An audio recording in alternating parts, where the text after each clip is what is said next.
তুমি কি কখনো শুনেছ মৃত মানুষকে পরানো কাফন তাদের কি আবার ফিরিয়ে দেওয়া হয়েছে?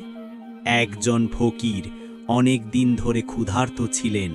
একদিন তিনি এক মসজিদে গিয়ে নামাজীদের বললেন, ভাইয়েরা আমার, আমি অনেক দিন ধরে ক্ষুধার্ত, আমাকে কিছু খাবার দিয়ে সাহায্য করো। কিন্তু দুঃখের বিষয়, কেউ তাকে কিছু দিল না, বরং কেউ তার দিকে তাকালোও না। সেই ফকির ক্ষুধায় কাতর হয়ে অবশেষে মসজিদের ভেতরেই মারা গেলেন। পরে মুসল্লিরা চাঁদা জমা করে একটা কাফন কিনল আর সম্মানের সাথে তাকে দাফন করল। কিন্তু ঘটনাটা এখানেই শেষ হয়নি। যখন মুয়াজ্জিন আবার মসজিদে ফিরে এলো, দেখল সেই কাফনটা মেঝের উপর পড়ে আছে, আর কাফনের উপরে বড় বড় অক্ষরে লেখা, তোমরা সবচেয়ে খারাপ জাতি, ক্ষুধা নিবারণের জন্য সামান্য খাবার চেয়েছিলাম, তোমরা তা দিতে কৃপণতা করেছিলে। গায়েব থেকে তখন আওয়াজ এলো, মনে রেখো, আমরা আমাদের বন্ধুদের উপর তোমাদের মতো নিষ্ঠুর মানুষদের উপকার রাখি না।